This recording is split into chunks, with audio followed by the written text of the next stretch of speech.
There are clear signs that the Australian property market is about to explode. Labor and the Coalition have unveiled their sweeping policies over the last 5 to 10 days aimed at tackling the housing crisis in Australia. Each plan is about helping young people achieve the dream of home ownership without the bank of mum and dad. However, in this episode, I'm going to describe why this will actually just mean another housing boom. And if Labor or the Coalition win this May 3rd, house prices are set to soar. In other words, they're going to go up regardless. Let's go through their respective housing policies along with some charts and graphs to depict what's actually going on in the housing market and why I think it's going to rise very quickly. My name's PK and I help people build passive income through the Property Investment Accelerator using data without needing a $15,000 buyer's agent every single time. This channel, we expose the reality about the economy, the housing market, and financial happiness. Hit the subscribe button and give it a like if you get value. So let's go through the individual proposal. Will housing policies drive prices higher? Labor's proposal is to expand the shared equity scheme where the government helps first home buyers get into the market by partnering with them. We've seen this in other countries as well, and every time you have institutions, whether private or public, help people buy their own home, that means you're adding a whole new set of money supply that didn't exist before. Now you're injecting that or allowing that to introduce itself into the housing market. That over the long term pushes prices higher because there's more demand by virtue of a new source of funds that wasn't there before, just like the way quantitative easing works. Labor's also proposing to commit $10 billion to build social and affordable homes. This absolutely needs to be done. This needed to be done 20 years ago, 10 years ago, not just now. In fact, Australia, amongst its peers, Western democratic countries, is one of the poorest at creating social housing or government housing. It consists of less than 2% of our stock now, whereas in bygone decades, it was beyond 5 and 10%. So the governments, both governments, have really dropped the ball on this. However, the question has to be asked, how easy is it to do this? Where are Labor going to get the builders and the approval for building these homes? Of course, approvals for development sit at the local council level. And yes, they're also government, but they don't talk and they're not in sync all the time with what the federal and state governments want. So this is nice to announce, but just like Labor's policy of building 1.2 million new homes in 5 years to abate the housing shortage crisis, that's failing. We haven't even built 200,000 in the last year. But moreover, HIA, the Housing Industry Association, says we need another 64,000 tradespeople to even just meet the existing targets, let alone any further targets that the Labor government may introduce for building. So when you scratch under the surface, you actually find that it's another hollow promise, most likely, although it's very imperative for the health of the Australian social fabric going forward. And then there's increasing Commonwealth rent assistance payments, which is a good thing. It helps people afford their rent, and I'm a big advocate of this. Another policy from Labor is 5% deposits. Labor's solution to getting young people on the property ladder is a scheme that would allow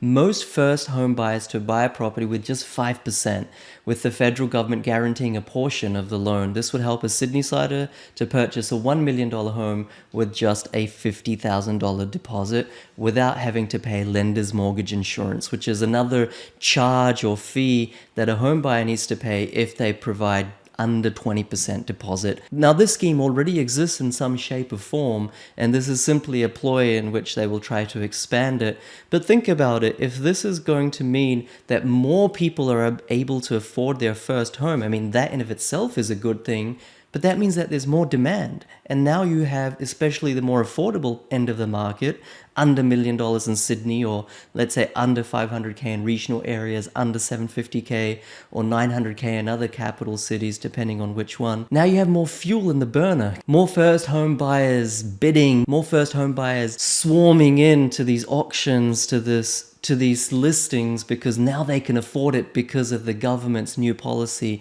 that just shoots prices right up, especially in the affordable category. But Labor's not the only one that will push house prices higher. The coalition's proposal is to make mortgage interest tax deductible on first home purchases. This is a bit how negative gearing works for investors, which of course is a tax outcome, not a strategy in and of itself. This scheme is going to be limited to just 5 years and is against only the first $650,000 of the home loan, which is still a lot. And it's going to save, on average, $12,000 for the home buyer in tax. So the interest that they pay on their mortgage to the bank, now that's going to be deducted from their taxable income. Therefore, their taxable income reduces and they pay less tax because there's less taxable income. Just like negative gearing in a way. But again, what does this mean? It means that there's more first home buyers, especially in the affordable category, where for them, $650,000 is the lion's share of their home loan. Let's say the property value is under $1 million. Therefore, there's more of people in this bidding pool or this demand pool. Once again, this pushes prices up. Now, Peter Dutton is also saying he's going to allow access up to $50,000 from superannuation for a home deposit. He's saying your super is your money, not the government's. Now, we know that most people who buy their first home are in their 30s, and we know that those people, because they've been working for roughly a decade or more, have a significant amount in their super, at least $50,000. If they're able to take all of that $50,000 out, then the modeling suggests that this will add $69,000 to the price of an average house in Sydney, $108,000 in Melbourne, and $159,000 in Adelaide. The impact is more than that, simply that $50,000, because you have multiple people, hundreds, thousands, if not millions of people potentially accessing this. So there's a compounding and multiplier effect, especially when it comes to leverage. So you can start to see now why I'm saying property prices are likely to explode if the coalition or the Labour government win. Wink, wink. Because of all these outrageous policies that are masked as goodwill and altruistic, but really they're just there to buy your votes for the uneducated person. But it's sad that the same uneducated person will suffer the most because they're the ones probably not on the property ladder.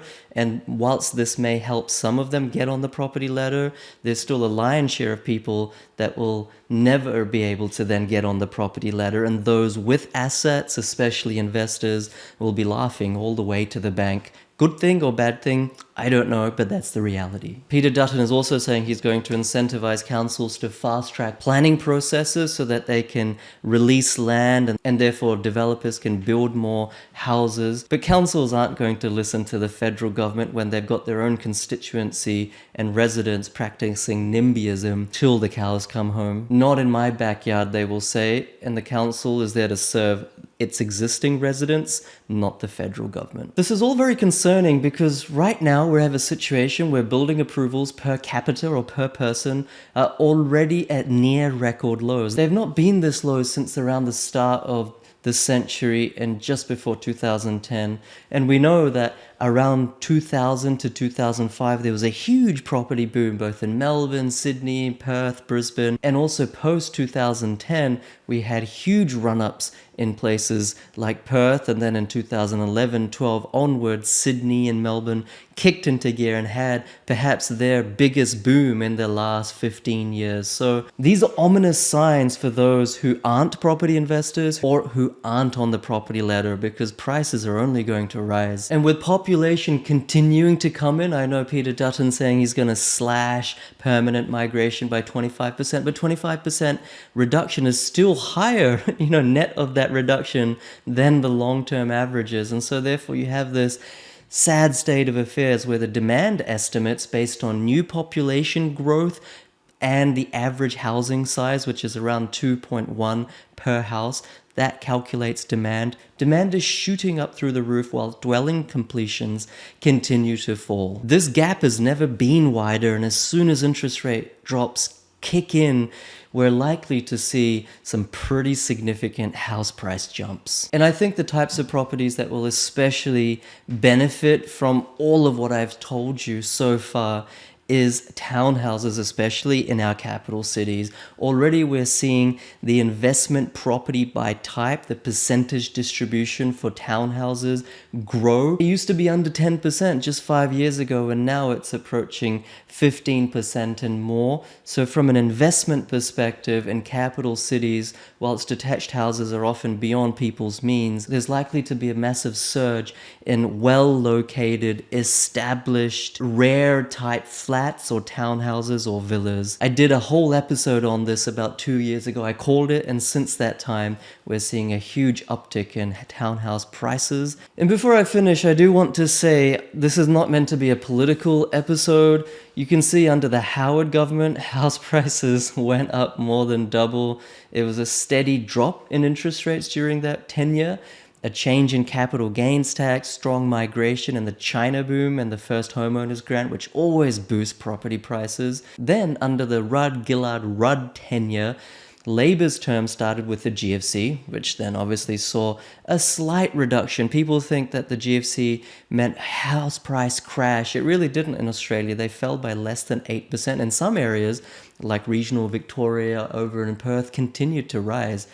Recessions do not mean house price crashes necessarily. But then after the GFC, we saw economic stimulus and huge house price growth. Then Morrison, okay, on the LNP side again, steady as she goes growth. And then under Albanese, of course, in 2022, they dropped, and that was because of interest rate rises with inflation. So you can't give credit to Albanese for that. Since that time, though, credit where credit is due at a national level, they've been pretty flat. Although, of course, we've seen huge booms in almost all parts of Queensland, in almost all parts of WA, continued booms in Adelaide, and some select areas in Victoria and New South Wales. So although it's a pretty good picture, if you're a first home buyer or not an investor under the Albanese government, don't expect the next 3 or 4 years, if he's re-elected under his current proposed policies, for house prices to stay flat. But I want you to comment right now in the comment section below, Labour or Coalition? Under whose policies do you think house prices will grow the most over the next 3 to 4 years? Labour or Coalition? Put one of those two words in the comment section below, and we can see if we can do a little bit of a survey based on your responses. Labour or Coalition? Under whose government will house prices grow the most? Hit the subscribe button if you got value. Give it a like. This is a fantastic time to be buying property either as a first home buyer or an investor, because mark my words, and I'm not trying to spruik or create FOMO, but based on statistics, of which I've shared more than 3,000 charts, over 2,000 videos on this channel, house prices are going to rise post May 3rd.